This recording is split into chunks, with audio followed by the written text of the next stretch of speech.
Hermano, el propósito, yo creo, de la Escritura de celebrar la resurrección de nuestro Señor Jesucristo no es como lo hacíamos antes en la religión católica, una celebración litúrgica, o sea, un rito más, sino que en esta mañana, en este día, salgamos de aquí con la ganancia del propósito por el cual Cristo resucitó, que nosotros tomemos esa bendición, todo lo que significó y significa la resurrección de Jesucristo nuestro Señor, hoy para nuestras vidas. Lucas 24:1 dice: el primer día de la semana, muy de mañana, vinieron al sepulcro trayendo las especias aromáticas que habían preparado y algunas otras mujeres con ellas, y hallaron removida la piedra del sepulcro, y entrando no hallaron el cuerpo del Señor Jesús. Aconteció que estando ellas perplejas por esto, he aquí se pararon junto a ellas dos varones con vestiduras resplandecientes, y como tuvieron temor y bajaron el rostro a tierra, les dijeron: ¿por qué buscáis entre los muertos al que vive? No está aquí, sino ha resucitado.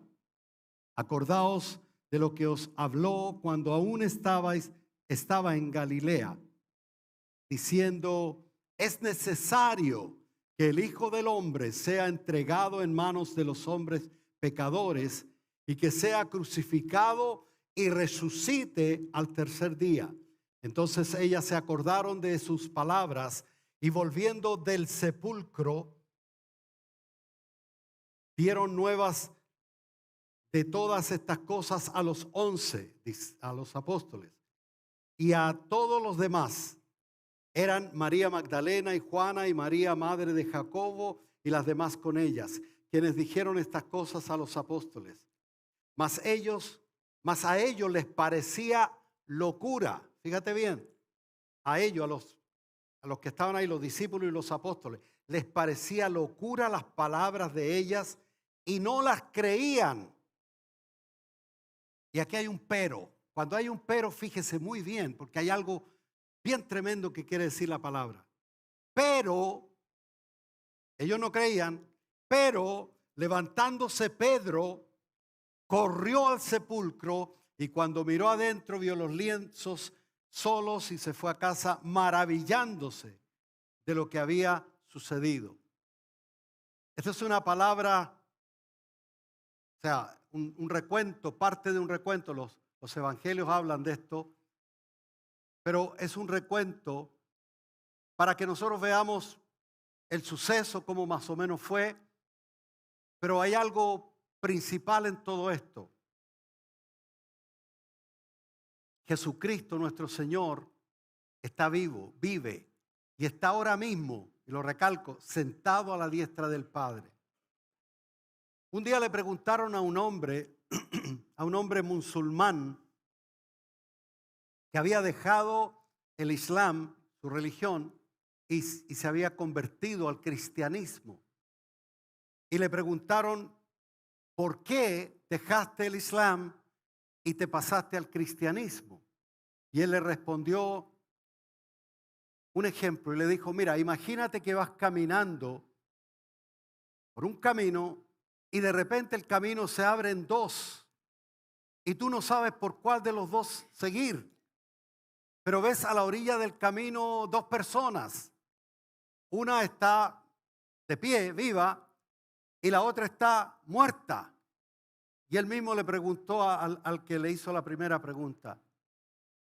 Le dijo: ¿a quién le preguntarías qué camino tomar? O sea, esto nos refleja que Cristo Jesús está vivo y que todos los demás líderes de todas las religiones que han existido a través del tiempo, sectas, religiones y todo tipo de cosas así, todos están muertos.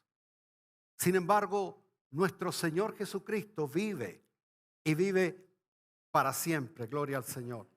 Vamos a ver algo bien importante. Aquí hay una escritura en 1 Corintios 15:20, porque Pablo, antes de esto, hace una pregunta y dice, si Cristo no hubiera resucitado, ¿qué sería de nosotros?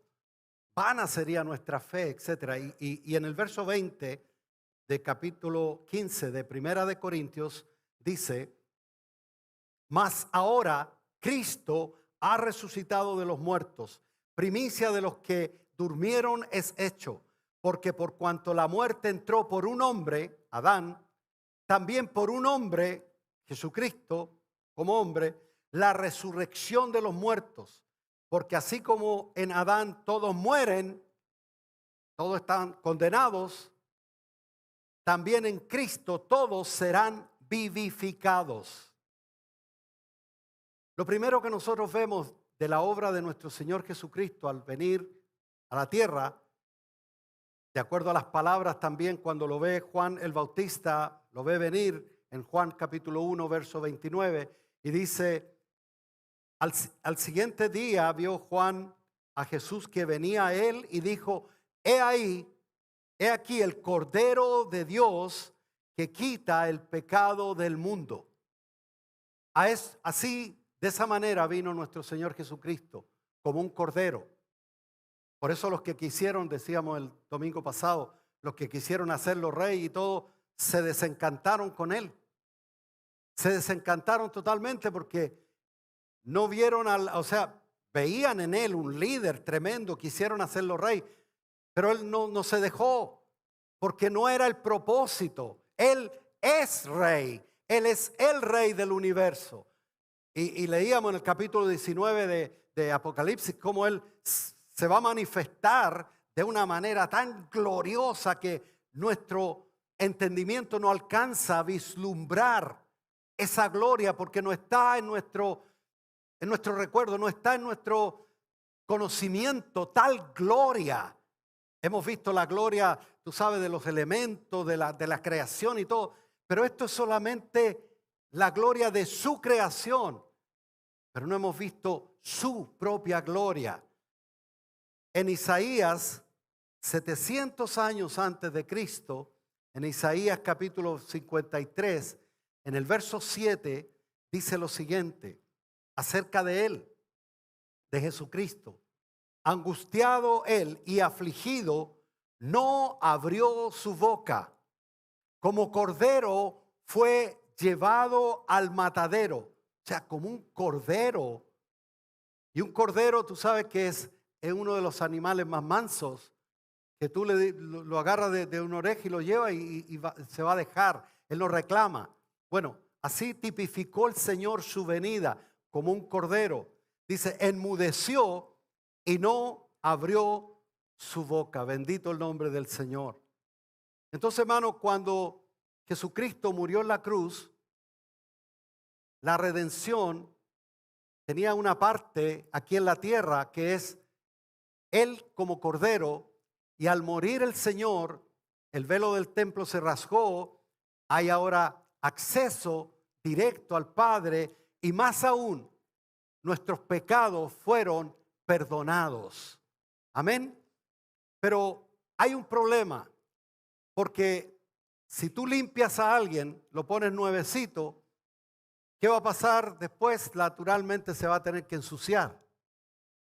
Y bueno, nosotros en nuestra condición ahora, en este cuerpo de pecado, la lógica es que si nos perdonaban nuestros pecados, pues íbamos a volver a pecar.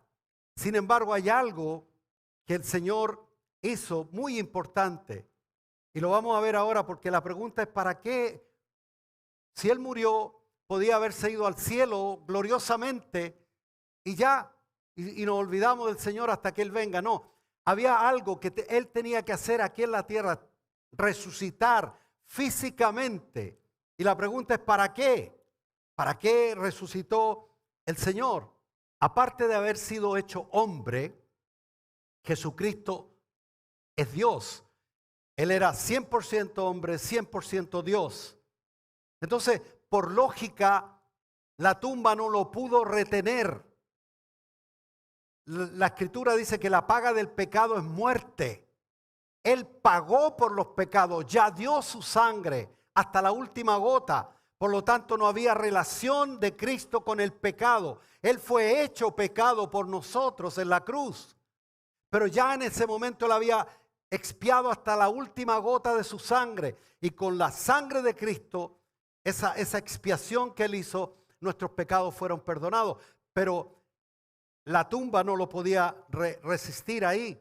Entonces, como la paga del pecado es muerte, ya Él pagó por todos los pecados, dio toda su sangre y ahora naturalmente la deuda quedó pagada. Ya no había nada que hacer aquí como hombre.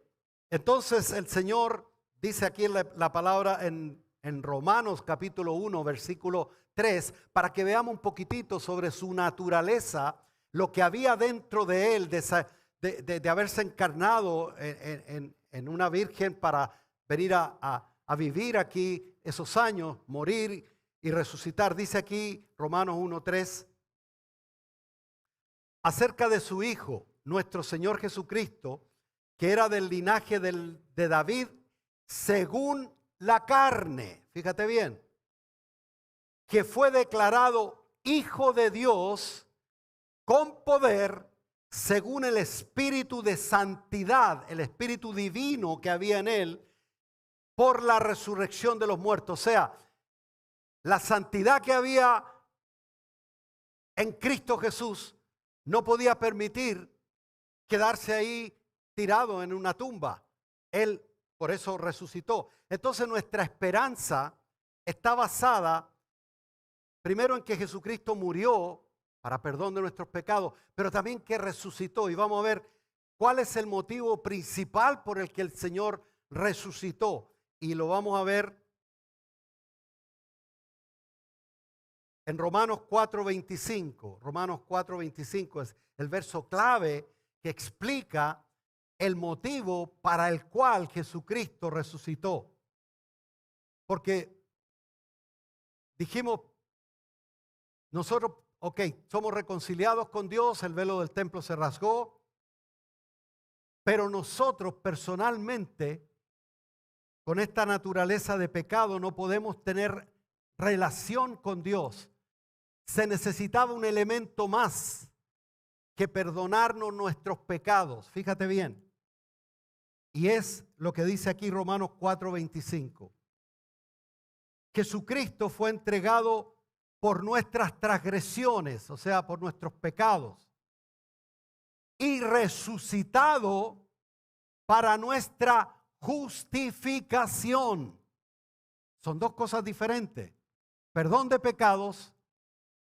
Yo siempre le explico esto, que en Estados Unidos el asunto judicial es que una persona, por ejemplo, lo acusan de algo y el juez le pregunta cómo usted se declara para ver qué juicio le van a hacer. Aquí en Chile me declaro inocente, o sea, no tengo nada que ver con eso, me declaro inocente. Pero en Estados Unidos es un poquito más finita el tema y me declaro no culpable, porque se subentiende que en un juicio una persona puede, por dinero, por abogados buenos que tiene, un caso de un exfutbolista de fútbol, de estos fútbol americano, llamado O.J. Simpson, que es actor también de películas y todo. Y este señor, según todas las pruebas, mató a su esposa, pero tenía un equipo de abogados de 7 abogados, hasta un abogado exclusivo para ver el asunto del ADN, para rebatir a los fiscales. Entonces, quiero decir con esto, que él se declaró no culpable, porque siempre queda la posibilidad. Él no se puede declarar inocente, porque inocente es una persona que nunca ha hecho nada.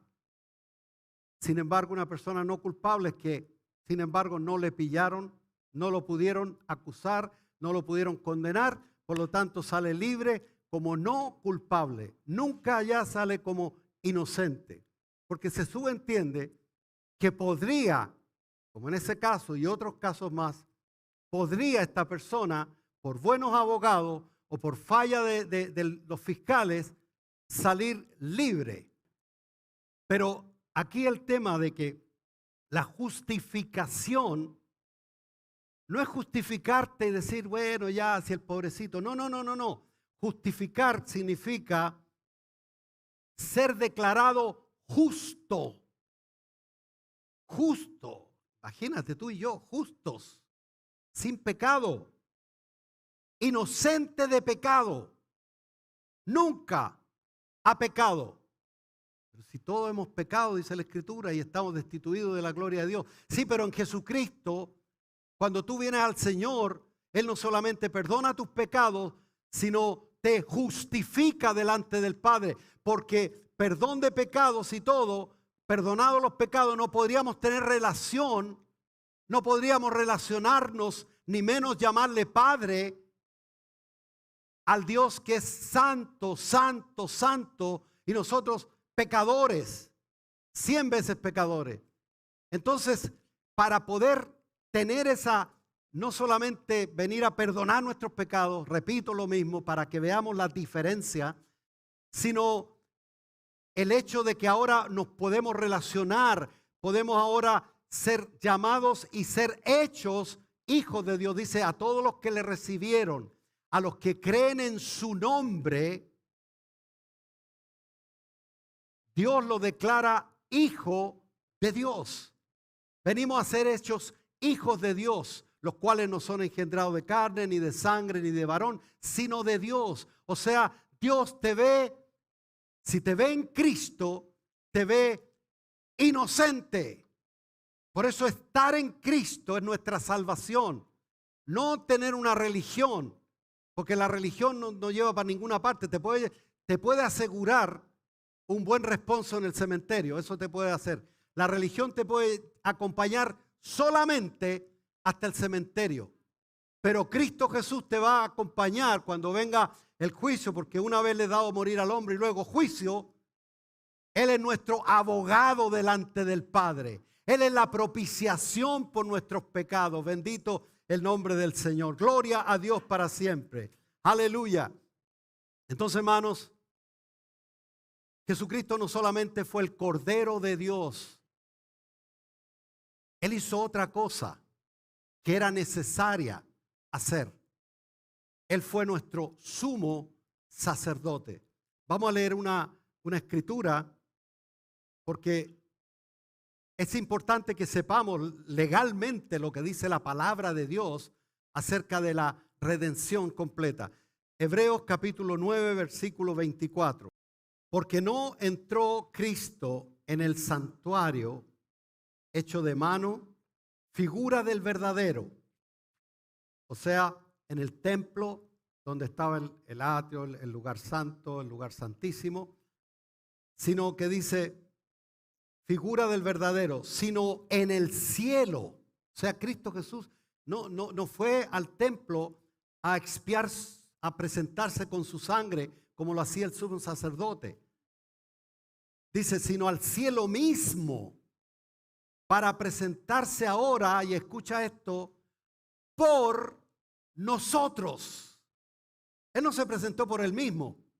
Él estaba cumpliendo una labor vicaria, o sea, de ponerse en lugar de. Él se puso en tu lugar y en el mío, ahí en la cruz, y ahora venía a presentarse por nosotros, bendito el Señor. Dice, ante Dios. Y no para ofrecerse muchas veces, como entra el sumo sacerdote en el lugar santísimo cada año con sangre ajena. De otra manera le hubiera sido necesario padecer muchas veces desde el principio. Pero ahora, en la consumación de los siglos, recuerda, si la palabra del Señor dice que hace 2000 años atrás era la consumación de los siglos, hermano, estamos viviendo en la extra misericordia de Dios en este momento. Y en cualquier momento se abren los cielos para nosotros. Bendito el Señor. Bendito el nombre del Señor. A ver dónde estoy. Se presentó una vez para siempre. Una vez para siempre. Por eso nosotros no voy a hablar de otras religiones, pero bueno. se presentó una vez para siempre por el sacrificio de sí mismo, su sacrificio, para quitar de en medio el pecado. Recuerda que lo que nos separaba de Dios era el pecado. Y el Señor lo quitó de en medio. Por eso dice, ninguna condenación hay para los que están en Cristo Jesús. Bendito el Señor. Aleluya. Y de la manera que está establecido para los hombres que mueran una vez, eso de la reencarnación es mentira del diablo, y después de esto, inmediatamente después de morir, juicio. Así también Cristo fue ofrecido una vez para llevar el pecado de muchos y aparecerá por segunda vez sin relación con el pecado para salvar a los que le esperan. Bendito el Señor. ¿Cuántos lo esperan? Oh, gloria a Dios. Los que no levantaron la mano, yo le invito, hermano, a que espere al Señor, porque de lo contrario, este mundo no tiene ninguna esperanza. Bendito el nombre del Señor. En Hebreos 8:1 dice la palabra del Señor. Ahora bien, el punto principal de lo que venimos diciendo es que ahora tenemos tal sumo sacerdote, el cual se sentó a la diestra del trono de la majestad de los cielos. Y hay otra más adelante dice, intercediendo por nosotros. Por eso dice la palabra del Señor, hijitos míos, estas cosas os escribo para que no pequéis. Pero si alguno hubiere pecado, abogado tenemos a Jesucristo delante del Padre. Él es la propiciación por nuestros pecados. Gloria al nombre del Señor. Ahora, hermanos, como yo les decía en un comienzo, la intención de este mensaje no es hacer, tú sabes, una teología, una cosa complicada. No, es que nosotros hoy, de aquí, los que están viendo también a través de la transmisión, salgamos habiendo sacado provecho personal de todo este suceso tan grande que hizo nuestro Señor Jesucristo. Mira, el evento, más gráfico e inmediato que demuestra el poder de la resurrección, así gráficamente, es el caso del apóstol Pedro.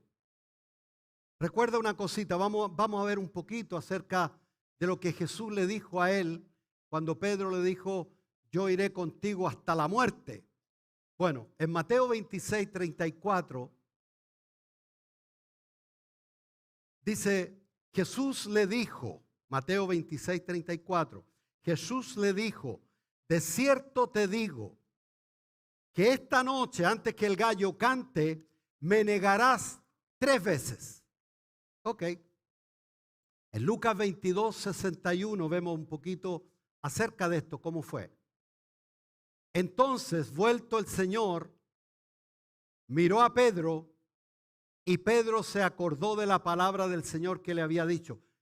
Estamos situados en el patio de Anás, el sacerdote, y en ese momento se había dado las 3 negaciones de Pedro, cantó el gallo, y fíjate que el Señor tuvo la deferencia de mirar hacia atrás. Dice aquí, entonces vuelto el Señor miró a Pedro, él sabía que él estaba ahí, y Pedro se acordó de la palabra del Señor que le había dicho, antes que el gallo cante, me negarás 3 veces. Y Pedro, saliendo fuera, lloró amargamente. Ahí tenemos el caso tuyo y mío. ¿Cuántos hemos negado al Señor con nuestras actitudes, con pecados, con nuestra negligencia? Lo hemos negado, pero infinidad de veces. No tiene que decir amén porque no pararíamos aquí el amén. Entonces, hermano, hemos realmente nos podemos identificar un poquitito, para que veamos también y nos podamos identificar en la reacción que tuvo Pedro después de esto. Porque, ¿qué significa? Vamos a ver primero, ¿qué significa negar a Jesús? Mateo 10:32. Mateo 10:32, mira lo que dice. Son palabras tremendas del Señor. A cualquiera, pues, que me confiese delante de los hombres, o sea, que no se avergüence, que sea, yo soy cristiano, amén y listo. Yo también le confesaré delante de mi Padre, que está en los cielos. Y cualquiera, cuando dice el Señor cualquiera, incluye ¿a quién? A cualquiera, a todos. Y cualquiera que me niegue delante de los hombres, yo también le negaré delante de mi Padre que está en los cielos. Imagínate Pedro acordándose de esas palabras, la mirada del Señor y todos ensangrentados y todo, y mirarlo más encima. Entonces, hermano, técnicamente Pedro quedó excluido de ser un discípulo del Señor. En ese momento Pedro ya no era un discípulo del Señor, de acuerdo a las palabras del Señor.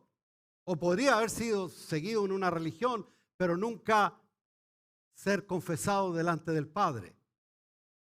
Ahora, Pedro se va a enterar de algo que fue tremendo para él y que tiene que ser tremendo para nosotros cada vez que nos recordamos de que Jesucristo resucitó. Vamos a ver en Marcos 16:6, con esto en mente, hermanos, de que Jesús mismo dijo, todo el que me negare delante de los hombres, yo le negaré delante del Padre. Pedro tenía eso en su mente. Él lloró amargamente, se acordó de esas palabras. Ahora en Marcos 16:6, parte del reporte de otro evangelio de Marcos, del reporte de la resurrección de Cristo, mas les dijo el ángel, no os asustéis, buscáis a Jesús Nazareno, el que fue crucificado, ha resucitado, no está aquí. Mirad el lugar donde le pusieron. Pero, y aquí hay un pero otra vez, porque quiere decir que se agranda la cosa aquí lo que viene, porque algo importantísimo dice, pero id a decir a sus discípulos y a Pedro, discípulos y Pedro. Pedro no estaba en el lote de los discípulos. ¿Te das cuenta, hermano? Eso quiere decir que el Señor no solamente su palabra es condenatoria, sino que es una advertencia para que no lo neguemos. Pero lo principal aquí es que Pedro escucha esa palabra, o sea, el reporte viene a él. Lo voy a leer, a ver.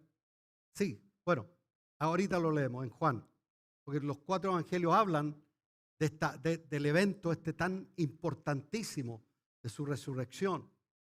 Id a decir a los discípulos, a sus discípulos, o sea, está hablando de parte del Señor, un recado de parte del Señor.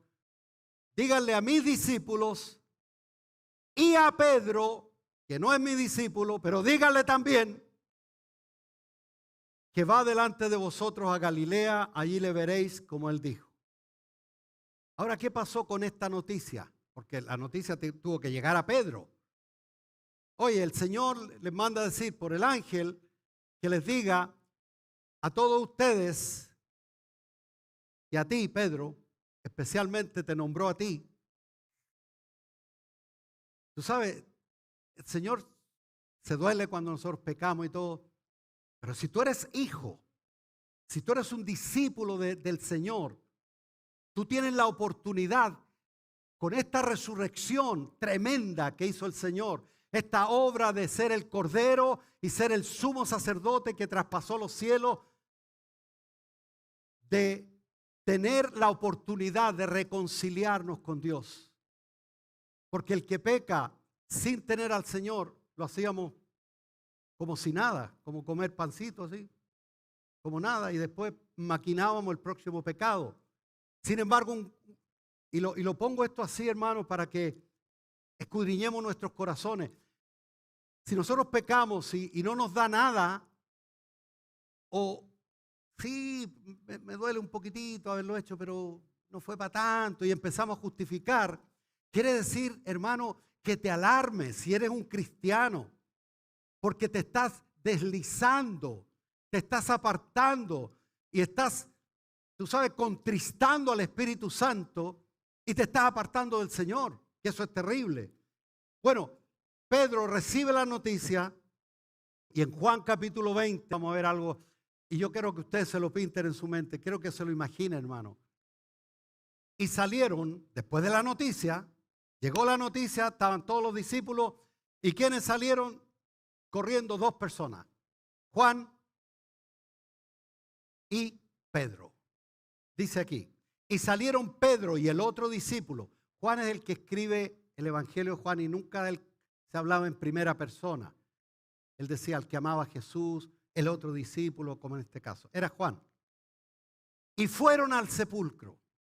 Y aquí lo describe bien claro para que nosotros entendamos, hermano, cuando tú realmente amas al Señor y tú le has fallado, tú tienes una motivación mucho más grande que el hermano que está a la pinta con el Señor y sigue a la pinta con el Señor. Tú tienes una motivación mucho más grande para correr de vuelta al Señor. Dice, corrían los 2 juntos, pero el otro discípulo, o sea, Juan, me imagino yo por lo que está diciendo aquí, Juancito era más joven y a lo mejor más fit, más hechito, y el otro era como más, tú sabes, Pedro, que lo imaginamos nosotros y todo.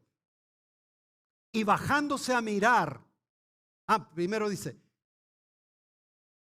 corrían los 2 juntos, pero el otro discípulo, Juan, corrió más aprisa que Pedro. Por eso yo saco deducciones. No es que lo diga ahí que Pedro era guatoncito, no. No, o sea, a lo mejor estaba más cansado, yo no sé. Pero corrió más que Pedro y llegó primero al sepulcro. Juan llega primero al sepulcro.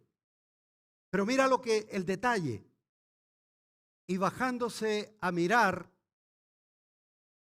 vio los lienzos ahí y no entró. No entró. Fíjate en ese detalle. Pero ahora mira esto. Luego llegó Simón Pedro tras él. Debe haber llegado. ¡Wow! Dice la escritura aquí. Y entró al sepulcro. O sea, sale para allá. ¡Pum! Se tiró para adentro. Entró. Pedro tenía una motivación, hermano. Recuerda, le había negado. Y el que lo negaba ya no era su discípulo. El que lo negaba iba a ser negado delante del Padre. Por lo tanto, él necesitaba perdón. Él necesitaba saber que había resucitado de verdad para entonces saber que tenía esperanza en nuestro Señor. Ahora dice, luego llegó Pedro tras él y entró al sepulcro y vio los lienzos puestos allí y el sudario que había estado sobre la cabeza de Jesús, no puesto con los lienzos, sino enrollado en un lugar aparte. Entonces entró también el otro discípulo, o sea, Juan, que había venido primero al sepulcro y vio y creyó. Lo mismo tiene que haber hecho Pedro. Vio y creyó. ¿Por qué digo esto? Porque en Lucas capítulo 24, versículo 14, hablando el mismo evento de diferentes focos, de diferentes miradas de otro de los discípulos. Entonces dice, pero levantándose Pedro corrió al sepulcro y cuando miró dentro vio los lienzos solos, ya no estaba el cuerpo, y se fue a casa maravillándose de lo que había sucedido. ¿Te das cuenta, hermano? Cuando uno ha hecho algo contra alguien, no tiene ganas de ver a esa persona. Si tú le debes plata a alguien, hermano, lo primero que quieres ver es a la persona que le debes, porque entonces, si has hecho algo contra alguien, lo primero que tú sabes, te corre, te arranca del lugar.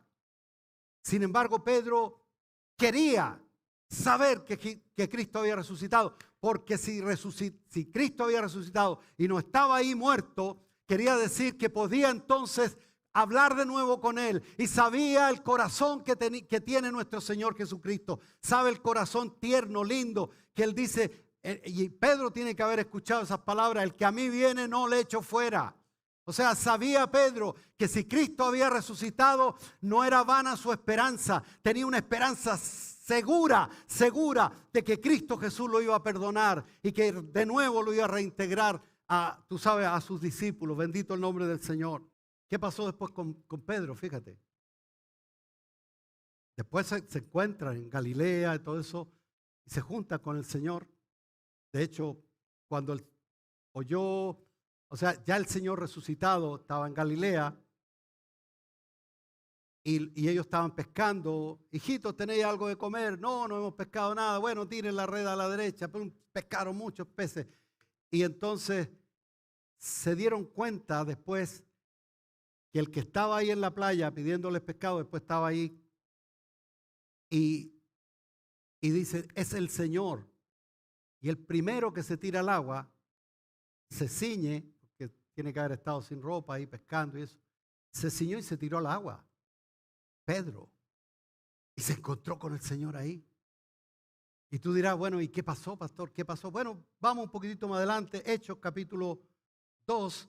Nosotros vemos a un Pedro transformado después de haber sido perdonado, lleno ahora del Espíritu Santo, predicando el Evangelio con denuedo. Denuedo es lo contrario a estar atemorizado.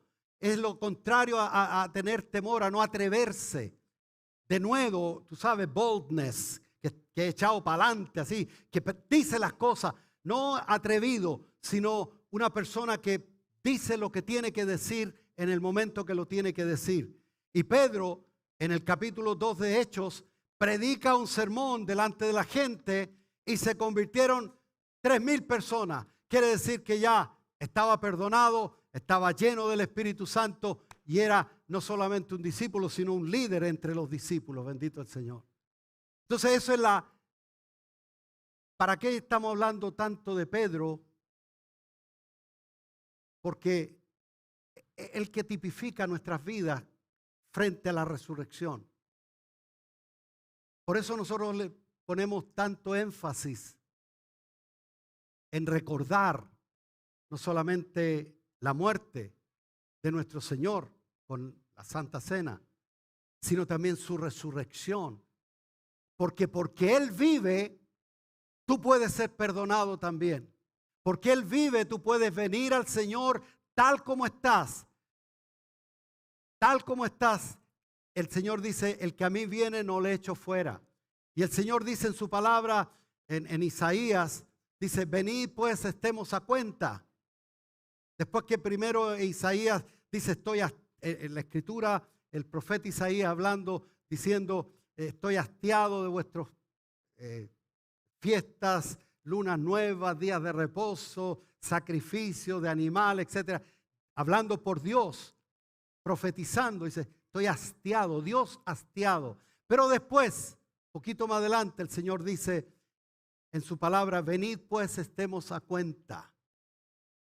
Si tus pecados fueren como la grana, como la nieve, serán emblanquecidos. Estaba, tú sabes, profetizando, yo creo, 700 años antes de Cristo, de lo que iba a pasar, de lo que iba a suceder después de haber resucitado nuestro Señor. Estaba profetizando de que ahora estaba el cielo abierto. No como algunos predicadores, ahora tenemos cielos abiertos. No, si nunca el Señor lo ha cerrado. Si lo hubiera cerrado, la misericordia del Señor se hubiera cerrado. Aún la misericordia está disponible. Aún es tiempo de arrepentirse. Aún es tiempo de hacer cuentas con Dios. Si tus pecados fueren como la grana, como la nieve, serán emblanquecidos. Y si fueren rojos como el carmesí, vendrán a ser como blanca lana. O sea, Cristo resucitó, hermano. Él está vivo y Él está dispuesto a recibirte. Él está dispuesto como un padre con los brazos abiertos, y sumo sacerdote que está sentado a la diestra del Padre, intercediendo por nosotros. Bendito el nombre del Señor. Por lo tanto, hermano, yo quiero que en este momento nosotros inclinemos nuestro rostro para meditar unos segundos.